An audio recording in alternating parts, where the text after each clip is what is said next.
A little lippy. We've worked on, yeah, it's better. I just, I punch him in the nose. Yeah. Because that's all that he gets now is back up. Let's go ahead and go in with him. Hey, we have audio. Oh, good. She must have punched the button I missed.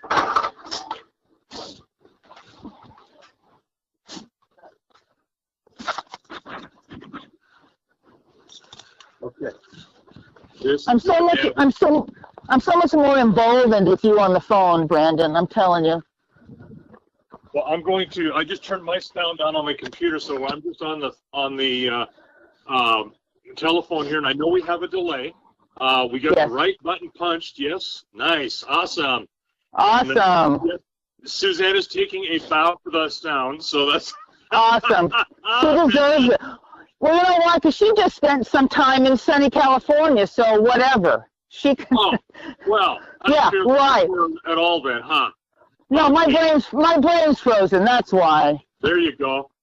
Well, okay. Here we've got. I'm going to just kind of reiterate a little bit what we said to the crowd.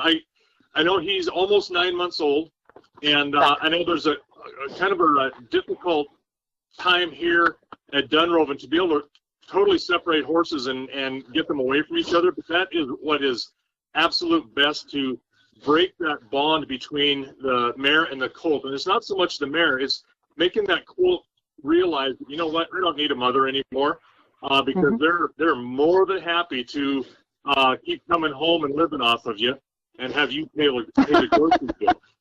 So you mean he's living in the basement watching TV, basically? That's right. 40 years old, living in the basement. Hey, aren't you embarrassed? So, you'll notice what we need to do is really continue to hold his attention span. Oh yeah, Paul is saying he still nurses occasionally, and that's exactly right. Why would you leave? Why would you leave a full plate of food when you don't have to work for it? So right. We really need to have that separation. It should have been done 5 to 6 months. And he's a big kid. He looks like a 2-year-old colt instead of somebody who's 8.5 months old. He's massive. Yes. So we really need to. And Lonza's a really easy keeper. She's got great genetics that way. She would continue to feed him as long as he wants until she has another colt. So a lot of mares would not be able to the body type and not lose weight and start to get poor flesh and because they're feeding this colt. And they'll continue to do it because it's their baby, right? Until that baby becomes so obnoxious that finally they get tired of them. And believe me, these mares will have that bond with that colt, but the colt's need for having a mother is much higher than the mare's need to have that colt around. And pretty soon they get tired of them. And it's about the time we graduate them from high school, and you're sorry to see them go, but then you like them to come home, but you're really glad when they leave again. Yeah. And that same thing. So, we're a little bit long, but the ability to do this is very tough. They're at Dunrovin. At my place, it's really easy. I can take them miles away from each other. They don't see, hear, or smell each other again. And the smell is kind of a little bit less important because they can smell other horses. Yeah, but notice how they go right to each other and they smell each other for identification. So we really, really need to have this bond broke.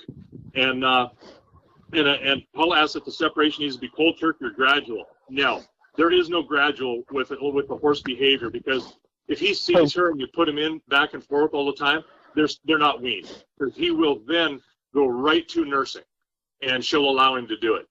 So she needs to dry up. He needs to quit looking for food at that spot and be on his own. Now, he's got some attention on you. Yeah, a little bit. Yeah, but and he will, as long as it's convenient for him. When he gets bored with it, because his little mind is not engaged very long. No, and also see how he's dropped his penis, Brandon? Yeah. It's not a relaxed drop. Yeah. And I'm wondering if it's a dominant drop. It might be, and he's a little young to have a lot of testosterone, but it can start at any age. You know, you can have testicular testosterone, or you can also have, you know, the pituitary gland. Okay.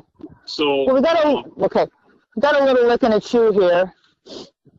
Anyway, sorry. Anyway, and yes, it can be a dominance issue. It could be just like, hey, I've learned how to kind of control my body parts, and I can do this. So you never know. You know, it just could be a discovery thing too, where it's more purposeful. So we just don't know. Now, could be a dominance thing. I absolutely, I won't lie to you. I don't know. Okay. It's normal, but I don't know exactly what they're. Yes, it's a male thing. I see that, Celia. So there is maybe something to that. So notice he's playing. He's not paying attention, but he's not being squishy, which is no, not right now. Yeah. But I did have a question. When I try to halter him, the reason it's so difficult is because he wants it in his mouth, and so I stopped letting him be mouthy on anything. However, I realize right now, I don't know if this is play or stress relief or. Yeah, and that's right. It could be a little both. Should I let it happen? I would, as long as it's he's got it and it's not causing any problem, I would let him pick it up, mouth it. But once he knows what it is, then that's it. That's enough, because he will do that. He will learn to do that as a means of checking everything out, and that's a very, very strong colt behavior. Okay. So this guy's like he's going to be a gentle giant, we hope. Yeah. For sure we got the giant part because he's a big horse. Yeah. And it's even more important that we get a hold of his behavior and cannot let him be you know, the other gals on here are talking about how he's just kind of look how big he is. Oh yeah, he's like he's the size of a 2-year-old. And I've been hanging on his back, by the way, and stuff like that, too. Yeah, good. Nothing wrong with that, as long as you're not putting a lot of weight on him, you know, but you're used to it. So, has he started biting at all, nipping at you? Oh, that was a long time ago. Now it's stopped. Okay, so that's a positive thing then. How about, has he been pushing you, kind of hitting you, banging you with his head? I'm trying with the head, with his shoulder, moving into me when he's had enough. Oh yeah, okay. So he's telling you that I don't want to do this anymore, and you need to leave. He's pushing. Yes. That's an aggressive behavior. Yes. So, has he started striking? Yes. Okay. Again, now that's the number 2. So we got biting. He was nipping. He's kind of let that go a little bit, and he's been pushing you with his head, knocking you around. And now we're striking. There's the only one left of an aggressive behavior, right? Is to kick me. Yeah. That's I don't turn my back on him. No, and he's kind of turned his butt to me, but I get out of the way. Okay. That's why I called you. It's the tipping point here. Okay, so he's threatening to kick. So he's displayed 3 of the 4 and told you he's going to use the 4th aggressive behavior.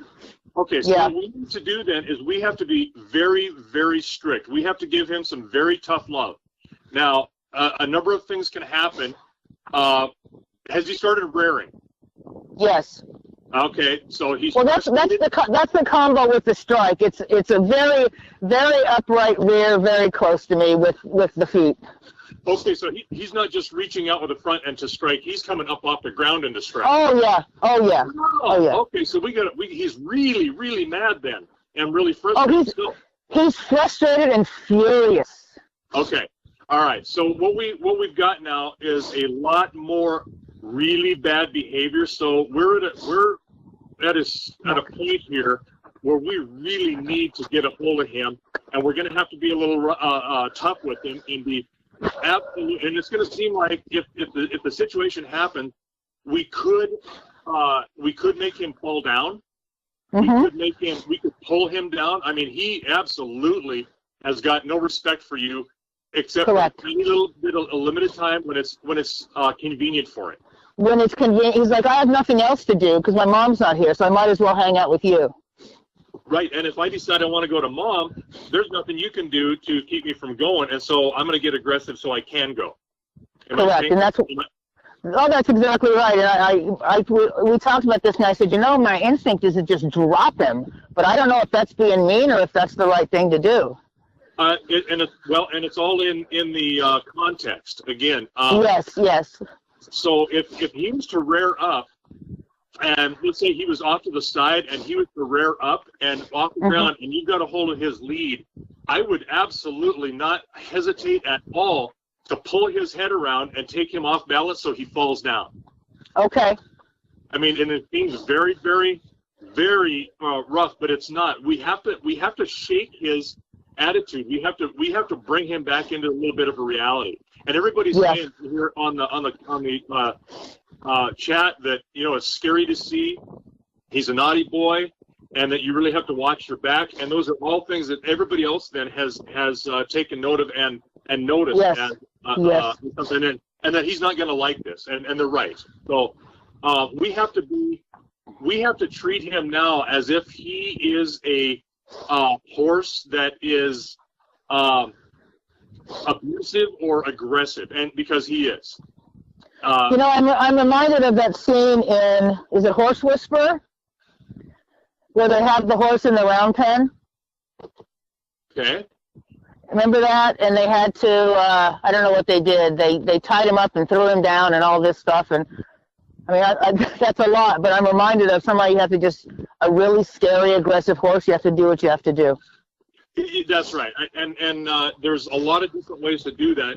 I don't like to be, in the case of that where, and if anybody's seen that movie, yes, there are people that do this right from the very outset, which I don't agree with, because I like to try to get them to bond with me and to make themselves available to me emotionally and mentally, where if you go to do something and it scares them right off the bat, now you're inducing fear. So I want to try to get them to bond. But if they do something that is aggressive, that needs to be corrected. That's a poor behavior that we need to correct. So I see him biting that lead a lot. Let's start with that, where he's kind of doing what he wants. Don't let him bite the lead. Just make him stand there and watch us. Okay. And is it lead? It looks like it's hanging out of his mouth. Is it? Not anymore. Okay, because I got the delay here. I know he's shaking. Not anymore. With it. Yeah, he's just kind of doing it. There we go. There we go. Now he's a gentleman for a second. Okay, the minute he starts to move around or not stand there, and this is going to be very tough for him, then we want to correct him. And if he starts to rear up, and sometimes what you can do, if you anticipate and he's done some behavior that you know he's going to rear up, I would set that lead rope around the other side of his face, so that if he rears up and you pull on it, you can take him off balance. There is nothing wrong with knocking him down on the ground and knocking that wind out of him and making him think about I should not be doing this. And it is, again, we're dealing with a horse that is got the mind of a spoiled little child, and he needs to be spanked. And whether people agree with spanking or not is irrelevant. It's about changing behavior, and the only way you can. You're not beating him. You're responding to his poor behavior. Now, I know as far as putting the rope around his, he normally doesn't rear up or try to pull away unless we're walking. Okay. So I guess, we're able to lead. I mean, this is actually very calm behavior. Okay, good. That's good. We're also staring at cows and donkeys, so. I was going to say, he's going to get bored with this after a while and not want to do it anymore. So what I would also do then is I would wrap, when you're leading him, does he lead really well? Does he lead easily? You know what? Not bad. And he's got about a good 10 minutes in him before it goes. Okay. But I can show you what we can do. And by the way, I don't turn my back yet. Oh, I'm back.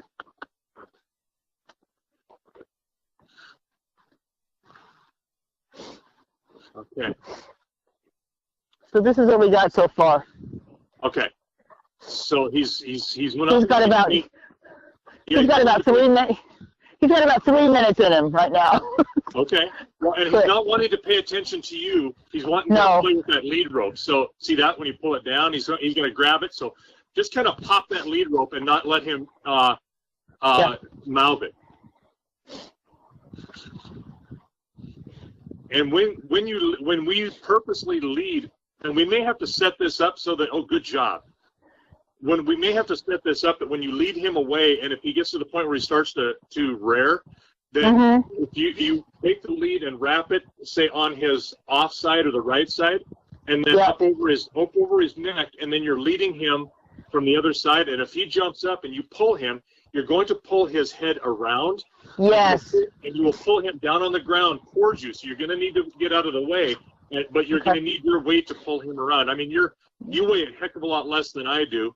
And it is easy for me to do that. It's a little less easy for you, but when they're up on their hind feet like that, it's much easier to take them away from themselves. Well, guess he's mad because I won't let him chew on the rope. Yes, that's right. And that's the first thing you're doing. You're correcting his behavior and telling him no. You're giving him a boundary. One more time, little buddy, and it's done. Okay. See, he's moving. He's wanting to move. Because all of a sudden his attention span is like, there we go. Here it comes. Okay. What I would do is slip that around his head. Yes. Couldn't get it, but got it over his neck now. Okay. And if he does now, just keep doing what you're doing when you're walking around and he does that, then just try to pull him over. He really needs discipline, and he needs to not do anything. When he starts moving around and walking around a lot, that's what he's looking to do, is have his way and try to evade what you're asking him to do. Do I need this crop in my hand? You don't have to have it, unless you're trying to get him to move away from you. Yeah, I'll hang on to it. So I got this over his neck, and he's trying to figure out how to get out of it. Yeah. So just walk forward with him and make him ignore it. This is good training anyway. Get it out of your mouth. Oh! Looks like Paula said that she was at the stead of making of the horse whisperer and was at that corral. I'll be darned. Look up. Now, Bobcat Gal says that she's not much of a full-blown horse person, but he knows he's spoiled, needs to be corrected, or he'll never learn the lessons. Well, he may never learn if we don't correct him. You're right, but he can be corrected, so that's good.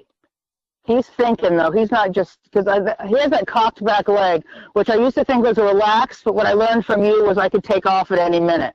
That's right. And it's in context. Okay, now what I would try to do is just lead him around, just like you're doing there. And you're gonna go in front of him and lead him around, and if he gets to where he doesn't want to lead and starts to pull up, then we can correct him. But notice how you're pulling a little bit and is pulling his nose to the right. Yeah. Try to relax that. Yeah, try to relax it a little bit, and we may have to do this with 2 different lead ropes. There we go. And then just have him follow you. There you go.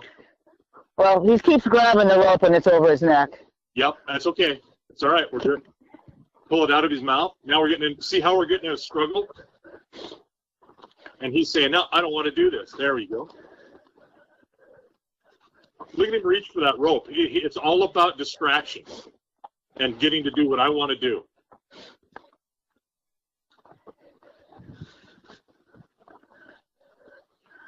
And I have my Atlas rubber palmed gloves just for this reason. Good. I'll fight you, boy. There you go. There we go. Get him down. And try not to put and it's going to be difficult because you're used to doing work with him with putting pressure on his halter to get him to pull. Yeah. There we go. And I see he's getting a little bit light on the front end, like that. A little. Yeah.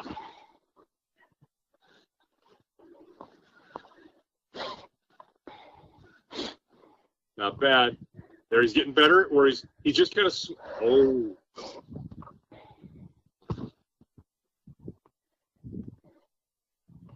It's funny hearing the reaction after it's happened. Yeah, I know. You're trying to remember what just happened, 14 seconds Like, ago. why am I going, ooh, oh, I'm like, I don't know, it was fine. We're still here. Don't you bite that. I would be much more Nazi-like about not letting him grab that rope. Okay. We're standing here now, and he's thinking about it, but he's not doing it. Yes, exactly. Which means he's thinking. Yes. He knows there's a consequence. He knows that, it's not the consequences to his actions are not very high right now, right?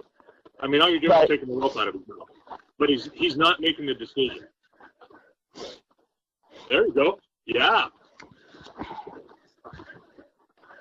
Let go. I gotta tell you, I got a great big scar on my bicep where a stud bit me and took a chunk of me out. Yikes. And, yeah, so you've got, and it wasn't necessarily his fault. I mean, I was taking some breeding mares to him with some colts. He wasn't behaving, so that's what happens. And then he was just lashing out at me.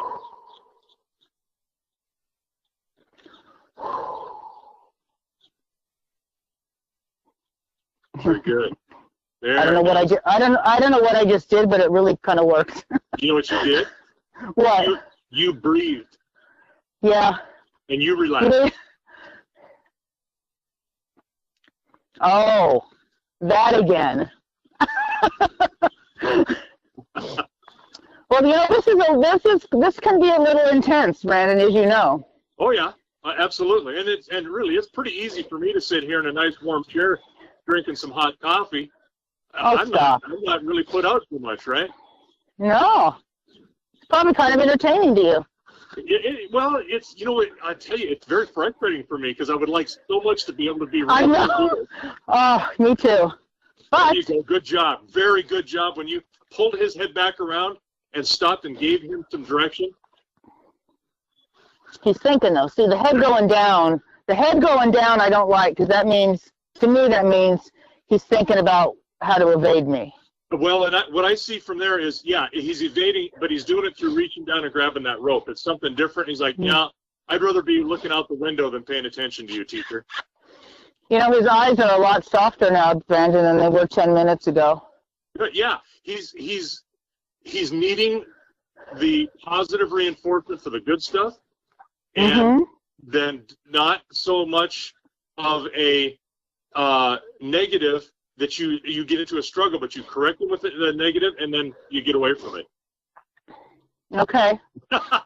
Yeah, Paula says that don't get so frustrated that I pull on my lead. I catch myself turning and twisting in my chair here.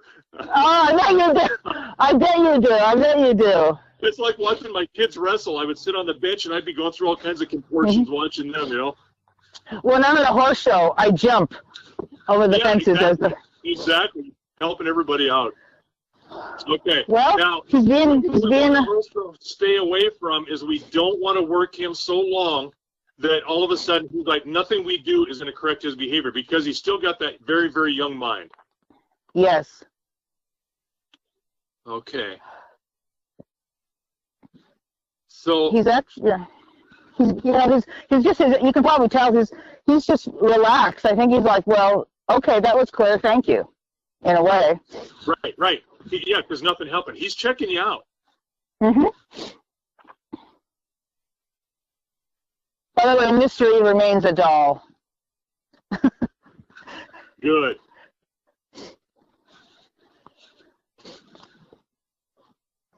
Okay. And I'm not seeing any, this is really good. This is a long time for him. This is a very long time for him. Now, when you guys were doing a lot more of the hands-on, tell me about that. Did he get to do kind of anything he wanted, or? When what happened? Doing right after he foaled, we were kind of watching. I was watching for a while, and then I got super busy. So. Yeah. I imprinted him, and then I think Suzanne got a halter on him a few times, and that's pretty much it. A lot of admirers over the fence on him, but no leading instruction until probably a couple weeks ago. We put the halter on with a short lead so we could walk around and get tangled up in it. did that a few times. But otherwise, I think it was just the chatters would know more than me a couple of weeks ago.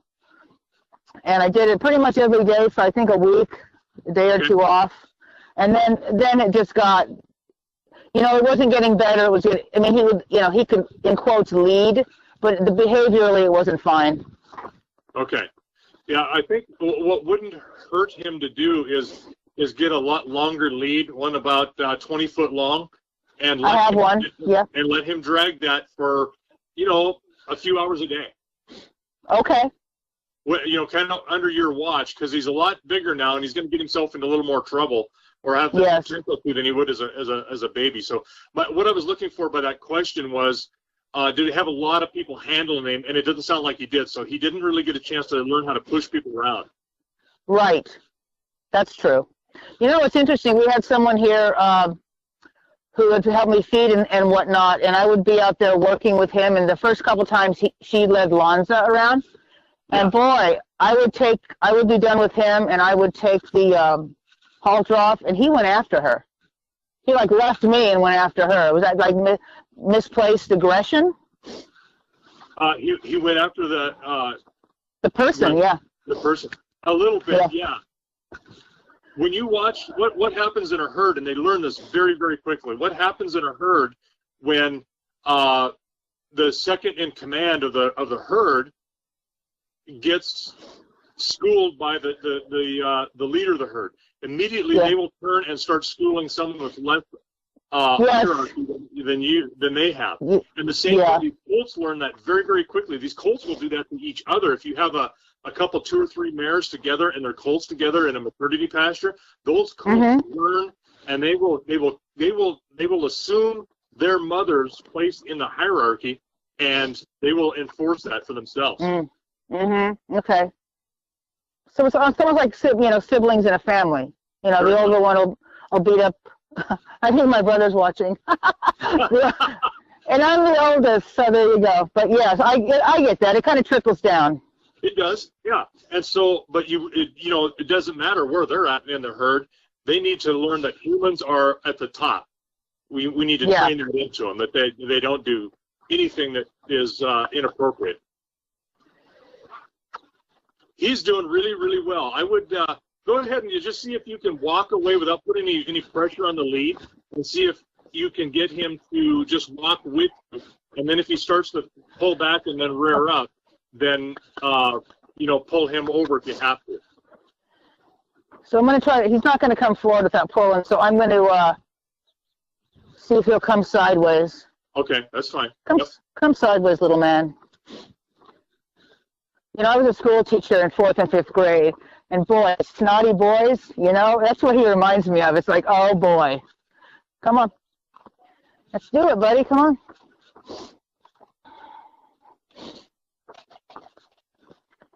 There we go. We're walking. But you, uh-oh.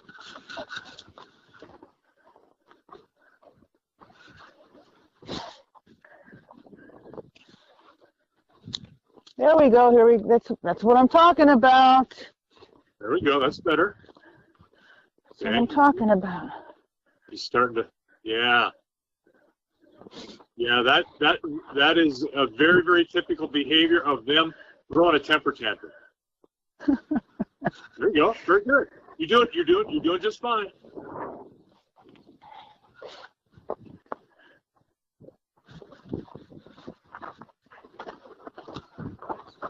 And what we're really teaching him isn't so much to respond. He's really a little ahead of himself in this leading lesson, because he is pulling to the lead, but he's also following you. So you've done a really good job of reinforcing that, Kelly. Well, thanks. Well, all I've learned from it is working with mystery pretty much. And Suzanne told me how she wanted it done, but the rest of it is, I don't know. Yeah. But it could be worse. Is what I can say. It could. And what I'm noticing right now, this last time he turned, there you go. When we put a little pressure on him, he's pulling on it, and he's throwing his head a little bit. So he's not doing this out of behavior to be ornery with you. What he's doing is he's responding to that pressure. So we don't want to induce a rear because of something we caused. Right. Here we go. Look at this. Is it good that he moves away from the? You won't see this for 14 seconds. Yeah. But there's slack in the rope. There's really not much, and he's just coming around. Good. Is that good? Oh yes, there I see it. Very good. He's coming to you, right? Right. So that's good. I'm not really pulling. Yeah, that's good. Because what he's doing is coming into you, Yeah. and starting to make a little bit of a bond because he knows that, oh, I can't get away from her. So now Right. he's going to start cueing on you a little bit more. And that is the very beginning. And you probably had this a little bit, but just not with the circumstantial pressure that you've got to Right. make him come with you. Yeah, and he's not being aggressive or assertive at all at this point. At all. Very good. I think now what I would do, I think take the rope off of his. Oh, move over. Ha. And then I think we're at a spot where he's nice and calm and he's kind of coming to you. I would call lesson over. Watch this. He just bumped me. I don't know if you'll see it yet. I petted him and stepped away, and he bumped me. So I got him with the end of the stock whip in the ribs, and he moved over. Yeah, I saw. Or just did see it as you were describing it, actually. Oh, now we're having the foot. Now we're frustrated. Okay, that's okay. Now this is a spot we're always going to get to a point where they get frustrated, and then they'll act up. So we need to. So what we need to do now is we need to correct it when he does it, and then call you. Oh, that foot's coming up. Yeah, I see what you mean. He's right. That's nothing more than frustration. Correct. You know what? Good. Yeah, I don't think that was a threat. That was just, can I stop now? That's exactly right. You read that absolutely perfectly. Isn't it recess yet? Okay. I would go ahead and take the rope off from around his neck. I don't think we're going to have the issue we're going to have because he's starting to listen to you. Okay. So let's go ahead and then just pat him and work him on the other side and have him turn to the right. Should I put it over his neck again? Yeah, just go ahead and undo it and put it on the other side. There you go. And then start working him from the other side of the body because we want to turn him that direction. There you go. And pet him a little bit, kind of get him used to it. Notice how he's not reaching for the rope like he was. There you go. Wow. You know what? I hate how it always works so well when I'm on the phone with you. I mean, oh, you know how many generations I've been at this? Oh, yeah, really? Okay, good. Oh, very nice. This is very good. Yeah, I love that the rope. I'm not even holding it really. Now he's saying no. Hey, follow me. Well, but we're going to start over with the same behavior because it's a different side, right? Yeah. Remember, you've got two horses. You got a left-handed horse and a right-handed horse, and they don't necessarily learn from one side to the other like they really do. They kind of do, but not. Okay, now I got to tell a little story here. I see Susanna's talking. She didn't know he was going to be this big a horse, and he's much larger than she should have hoped. That she bred him to a short stud. Let me tell you a story about people will ask questions, and I probably said this before about genetics and what you look for, what you want, and that if I breed this mare, this stallion, I'm going to get this. Well, that's not necessarily true. I'm 6'1", and my dad is 5'8", my mom's about 5'4". Whoa. So, yeah, and my brother's 6'1", my sister's about 5'2". So, but when the story goes that Marilyn Monroe, was just a bombshell in the 50s and 60s, and Albert Einstein had a real thing for her. Well, Albert was a national hero after the war. And he saw her at a dinner party, and she was working the room pretty hard. And Albert's kind of had a lampshade on his head, but thought, oh, my geez, if I could just talk to her, that'd be great. Well, at some point, she comes over. And she says, oh, Albert, wouldn't it be wonderful if we were to marry and have children? Wouldn't they be the most beautiful and smart children in the world? And he looked at her and he says, "Ja," and they could be dumb and ugly too. So you don't know what you're going to get, right? Genetics are genetic, and you can have siblings that look exactly the same build or very similar, and you can have that are completely different. So look at fraternal twins. Yeah. Yeah, there we go. I love Granky says she's got 2 sons. One's 5'8", the other's 6'3". So there you go. All right, you are doing a really, really good job. Have him turn with you a little bit more. Notice how he's coming to you. He's not pushing you, yet he's keeping his distance. Very good. Very good.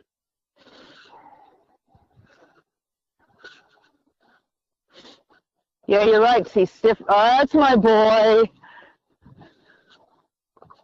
Hey, you have snow on your nose. Come on. Yeah. Have him respond to that rope without biting and chewing on it and making the rope the focus of his inattention. Yeah. Come with me. Oh, look at you. What a big boy. Come on. Okay. You are getting to the point now where I would absolutely find a spot where, look how relaxed he is. He's a little pissy going this direction, but he's getting over it. Well, because it's new, right? It's different. Yeah, absolutely. Yeah, Bob, hey. Because the Secretariat didn't have a male offspring that were champions. His bloodline came out of his fillies that had winning colt. And and you know what? That kind of says something where I think about fillies and mares. I love them much more than geldings. Oh, I'm the opposite. Hey, here's something interesting. So I'm sitting here petting him while you're talking. And he starts to lean into me a little bit. Okay, is he? Oh, there! I just saw him kind of reach over like he was going to nip you, and you corrected it immediately. That was perfect. Yeah. He's It's. I wish you all could see his face. It's almost funny because his lips are pursed and his ears are. He's just annoyed. But he's giving me such a hard time sometimes that I'm kind of amused by it at this point. Well, and what you see there is, again, some frustration. I can see when I got a side profile, I can see that his chin is drawn up and his lower lip is tight. Yes. Yeah, and that is frustration, but he's not acting on that frustration. So you're winning. This is good. This is a very good thing, and you're changing behavior, and you are making him deal with his emotion without lashing out. Right. Okay. It's therapy then. It is, yeah. This is good. This is good work. And look at him. If you look at the way I see it from my angle, is he's watching you. He's not paying attention to Alondra. No. Don't back up. Don't back up. I would take him at this point right now, and I would go ahead and just know what you're doing. Stand here for the moment, but take that halter lead off from around his neck and see if he'll play with it. And if he does, then correct him for it. But I think your lesson is about done. Okay, sorry, buddy. That was my clumsiness.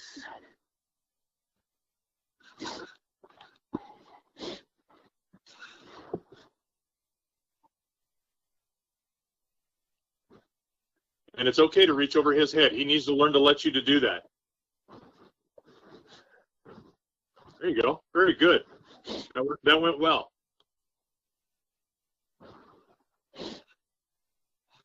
Now, the one thing I would ask you to do, and this is maybe getting a little greedy, but we know how I am about greed. I know. There we go. Yep. Correcting. Good. Don't let him bite it. Put a little slack in it so he can't reach it and is not reminded of it.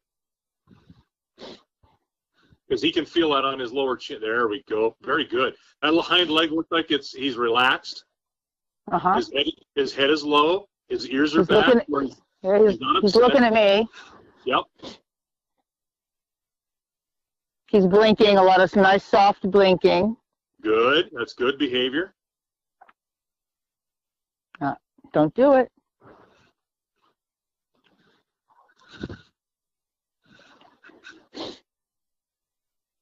Very nice. Nice. His eyes aren't wide. He's thinking about this. He's kind of processing what's going on. Now he is thinking. Yeah. His brain is going crazy right now. I can just see it. Okay. Now you see how fast it took you, or how long it took you to correct him from reaching and feeling that lead. It took about 4 seconds. It needs to be about a half a second, the correction. Oh, okay. Very good. I'm watching you stand here, and he's nice and quiet now. Yeah, he's like a horse. Yep. What I would do, the final thing I would do, is walk up to him and make him back up about 3 steps if you can. That's a lot of greed. We're getting there, but if you can do that, your lesson is over. Then quit it, praise him for that, and we're done. Okay, well, we have done that, and I think you and I discussed how I was doing it, right? And then you said, because you're not always going to have to stick with you. So you said actually a slight steady pull on the lead rope and then move him with my energy and forget the stick for now? Yes. Yeah. We don't want that stick to become a tool that's the only thing we can get him to move with. We want your presence to be able to move. That's 3, baby. And now he's looking and chewing like, dang, lady, you're stronger than you look. And he just snorted. Oh, that was a big lesson. Oh, and we're going to back up some more just because we're so smart. Don't grab it. Now he wants to get away, but we're not going to get away. We're going to stand right here. And we're not going to evade me. We're going to stand right here. Good. That's very good. Yes. If he wants to move away, you still got your attention on him. Good job. Good. That was a lot better response to his movement. Very good. And he needs to just learn to ignore that rope. It's just there. Very good. This is a lot, Kelli. This is a long time to work with him for his little bitty noggin to be able to take, especially with his behavior that he's had in the past. So this is very, very good. I don't know why we're doing this. You're actually doing really well. I know why we're doing this. Hey, Brandon, because you weren't here. Now I don't need you anymore ever. So, I'm gonna hang up a shingle as a horse trainer, man. Are you kidding me? I was terrified last time. Well, you know what, and I'm glad you've obviously got the good sense and the savvy to know that, oh man, this is bad stuff. So, and everybody on here is watching it, how good he's being. There's a change here, so this is good, and it doesn't take much to change the behavior. It's just when to do it, how to do it, and to make sure that it is done. And really getting him to not focus on Lonza so much anymore is very important. Okay. And it's best if he can't see or hear her. Okay, I'll talk to Suzanne and see what we can do about that. I'm thinking, like, if he goes in this south pasture with Monty, and if she's on the school land, I mean, they can see each other. They will have they'll have a sight line. But, he'll also put him with someone like Monty, maybe. So, you can just see him thinking, okay, you're such a good boy. Now, as far as the haltering goes, today I pretty much just forced it on him. If I go, I know it's hard to stand still, but guess what? If I do, do I wait to do this until he's great about being haltered, or do I don't do it? Or do I force it on him? It's all the same lesson, right? Right. He needs to be haltered, and then you work it. And then he's going to get to where he enjoys this, because he's a little bit bored, right? I mean, he just does his thing, but this is interaction that is different for him, and they get to enjoy it. They really do, especially at this level where you're not requiring a lot of it. And he's going to get a little bit snotty because he's still going to want to do what he wants to do. But when you correct him, they really do enjoy the structure, because there need to be a structure in the herd is important. Yes.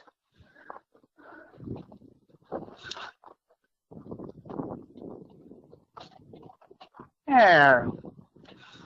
That was a better way.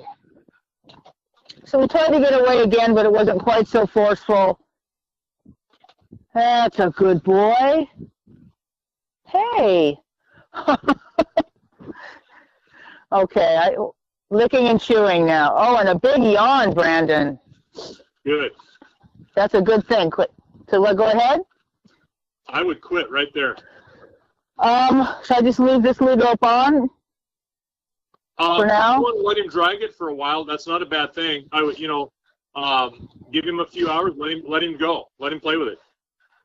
Let him get it around his feet. Okay, so this is great, Brandon. Thank you. So we'll just keep doing this, and then if he gets to the point where he gets a little too frustrated and aggressive, I'll do what you suggest, or I'll try. Okay, sounds good. Now he comes. Yeah. The good thing is he doesn't avoid me, which I think is nice.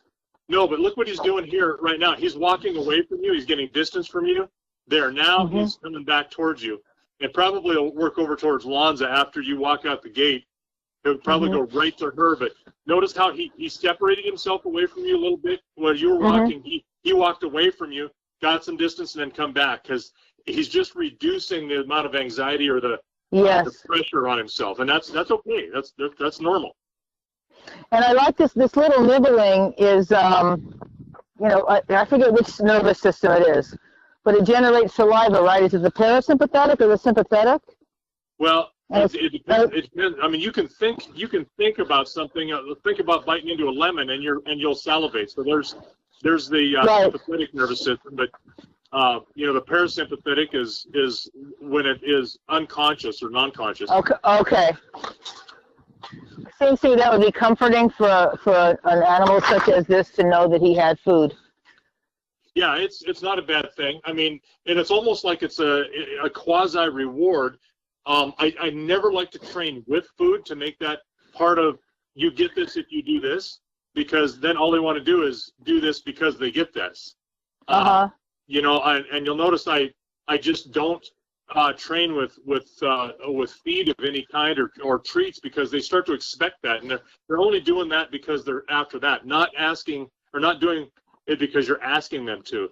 Now the only exception to that is when I train a horse, especially in a very small trailer, I will put him in there and I will let him eat grain. I will give him a handful. I mean, literally just a little bit of handful, and it gives them something to do and relaxes them a little bit, because that's a claustrophobic environment you're putting them into. So I'm kind of using that as not so much as a reward, but more as a anxiety reduction and comfort type of okay, right. Reward. Now, Lonza's right there, and he's right here. Should we keep them separate from now on? Does that do anything? Right now, what this is going to do is it's going to frustrate him that he can't get to her, and he might try to get through the fence, over the fence, and tear himself up or hurt himself trying to get to her. So that separation should go as soon as possible. Okay. So in other words, I should open the gate and let her in here, not keep separate. Yeah, I would, until you can absolutely separate them permanently. Okay, but for training purposes, it's good? Yeah, training purposes is great. Otherwise, you're just going to be a huge distraction and doing her thing, and you won't be able to control her. Hi, Lonza.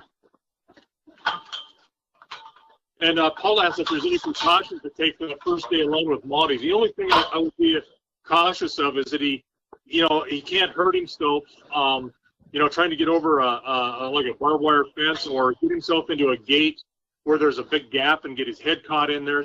Just the normal stuff. I normally just put him in a corral, and like a ranch, I put him in a corral, and the mares go out, and then I separate them. I'll bring the mare down to my place where I live, so that they're completely separated, and do that for a couple of months, and you're good to go. Now he's nursing now, and yeah, of course he is.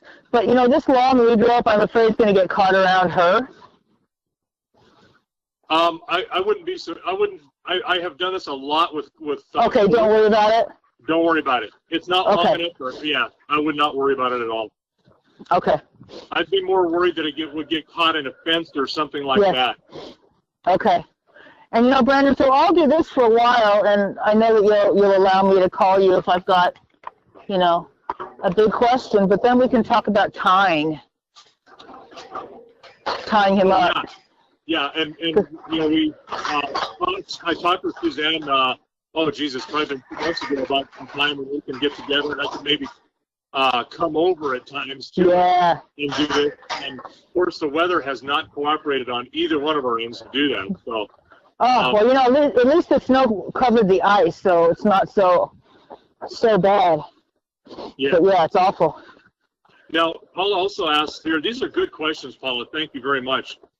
She asked if Lonzo will need any extra TLC during the separation. It's hard on her, too. She's going to want him to be around a little bit, but there is nothing you can do. She will be much calmer about it than he is. So I wouldn't worry about her. It's going to be a nice break for her, actually. Yeah. Yeah. He's almost the same shoulder height as she is. I know. He's got, and when he barely has to push against you, and you really know he's there. I'll tell you that. And that's why it's so important to really get a hold of his behavior right now. Oh my God. Well, that was great, Brandon. Thank you. Oh, absolutely. That was really great. I'm glad this worked out. You're not as far behind on him as you think you are. Now, he will regress at times. There's no doubt in my mind that he's going to do that. But notice how he gets used to being able to have his way. Oh, yeah. That's how he does it, because he will walk in front. When he decides he wants to nurse, the time he was a little guy, he learned that he could just walk in front of her and then stop her and then push his way around and get something to eat. And that's what they learn. Yeah. Oh, yeah. He walks right in front of Annie and Lonzo when I give him a balancer at night. And I'm like, are you kidding me? These women left this little shit.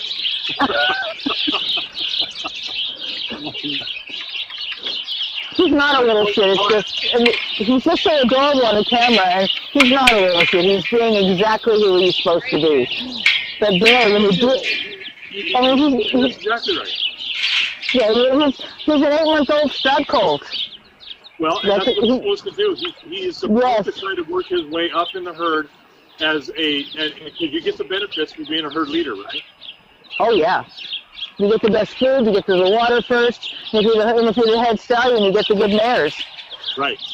Well, Paula asked if she will be, when we wean, she'll be more aggressive in the herd. Not necessarily. She's already a herd leader anyway.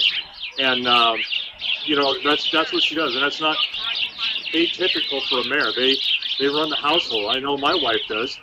And every guy out there that says their wife doesn't run the household is lying to you. He doesn't, or he hasn't recognized it himself. So yeah. I think you're the wife and your pug run your household. The pug, yes. So Glenn, he's coming over here and he's smelling. He's not using his lips. He's not using his teeth. He's smelling and he's reconsidering things, and that's fine, right? He can come and touch me, or no? Yeah, that's okay. As long as he doesn't nibble on you and isn't pushing you or biting you, that's fine. If he does, that is an absolute perfect time to correct him. And I am not beyond slapping him on the side of the face that he is biting you with. I mean, that's the offending portion of his body, and he needs to not do that because that's an aggressive behavior. See, in about 14 seconds, you'll see him trying to get his head on me, and I punch him in the mouth, and he's going to try the backside of me now. He is unbelievable. Look at him. He moves up against the gate and then slides over to you. Yeah, look, watch what's coming. Then he goes to my other side, and he's thinking about it, but he's not doing it. But he knows you can't really get to him as easily when you're behind him, too. They're smart. They're very smart. That's what he thinks. Exactly. And there is nothing wrong with doing just what you're doing. You're standing at the gate, and you're giving him the chance to be as bad as he wants to be. And when he is, you correct him. And it's not like it's not like you're entrapping him, and who cares? There's no law against entrapping a horse's behavior. He's going to do what he thinks he's going to get away with. So we need to correct that behavior. Now, I just watched him pick his foot up. That's not frustration necessarily, but he's not aggression necessarily, but it was just a little bit of frustration because you corrected him. Yeah. Uh-huh. He is hilarious. So how many colts have you worked with, Brandon?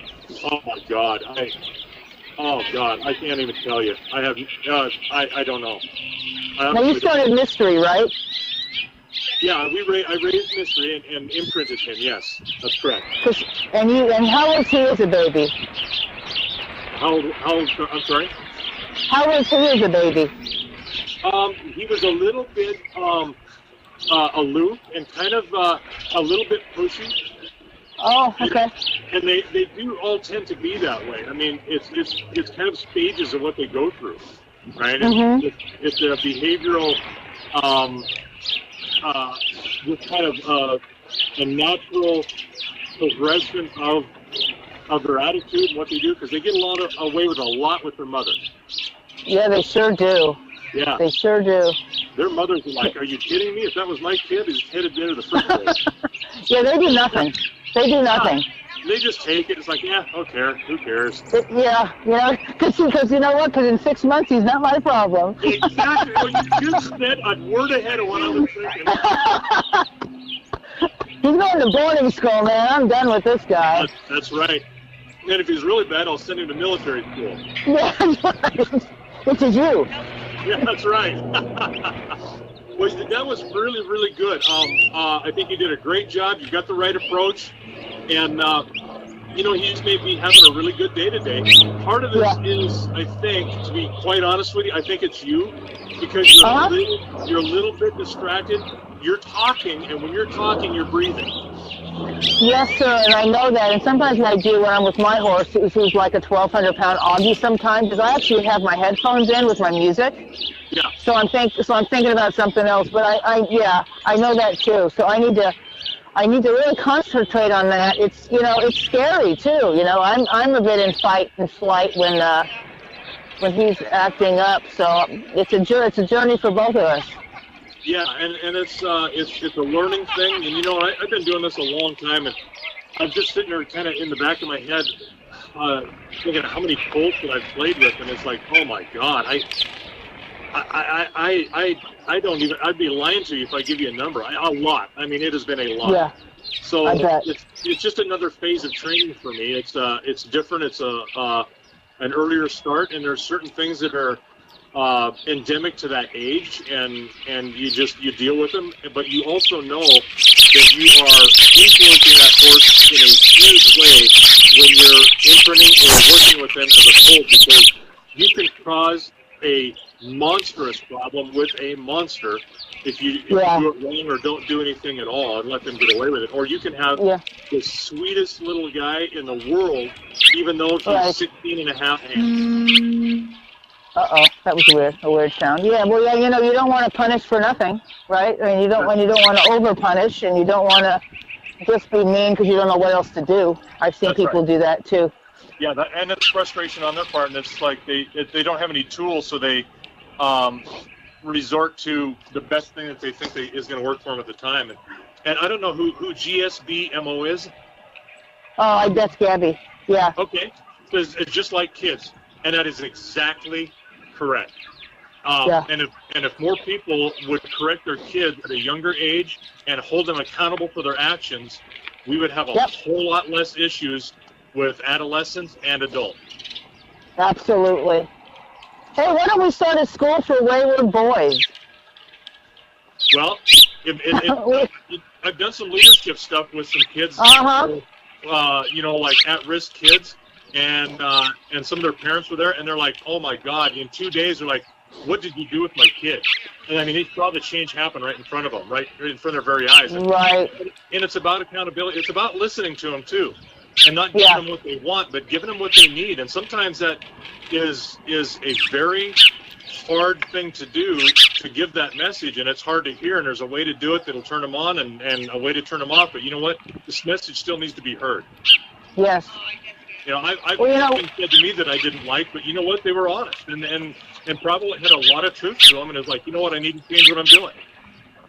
Yeah, and you know, and with you know, kids, we know what their future is and the tools they're going to need to function in that future. The same with him.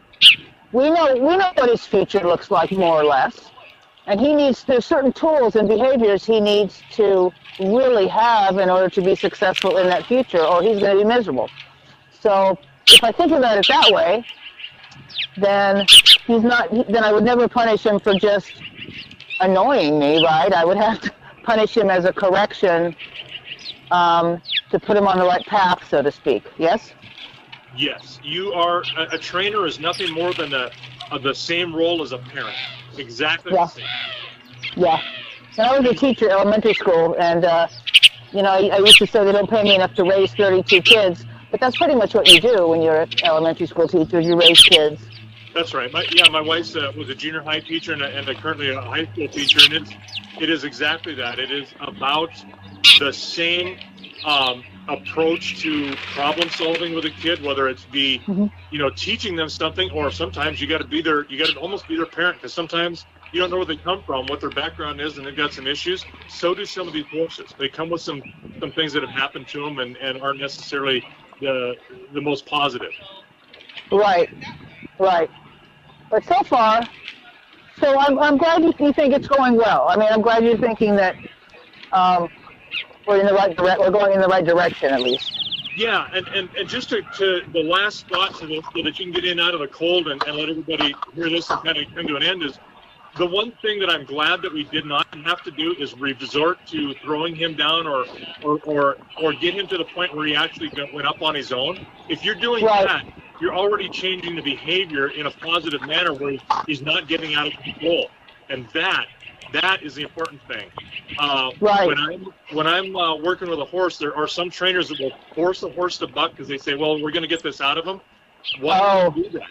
Why even go there with them and allow it to happen? If we don't do it, they won't associate that behavior with anything that has to do with your presence with them. Right. Yeah, that makes sense. You know what? With that, I'm gonna let everybody go. I say thank you so much for watching, and I got some really good feedback here as I was watching the chat with you working him and what they were saying that they had seen. So this is good. I see you bringing in this pony that needs some help. Well, I put the little ones out in that pasture so they can walk all day, because my horse needs to walk all night. He has bad feet, so. Yeah. But they're not doing anything, so I'm bringing them in. That's good. Well, you know what? I'm going to sign off. And, thank you, Brandon. See you later. Thank you so very much. Oh, you bet. I'll catch up with you in a couple of weeks and let you know how it's going. Sounds good. All right, bye. Bye, everybody. Bye-bye.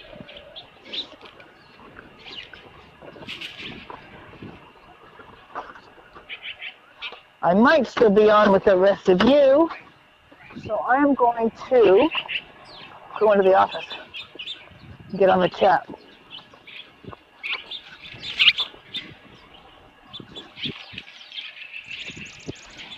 Here they come.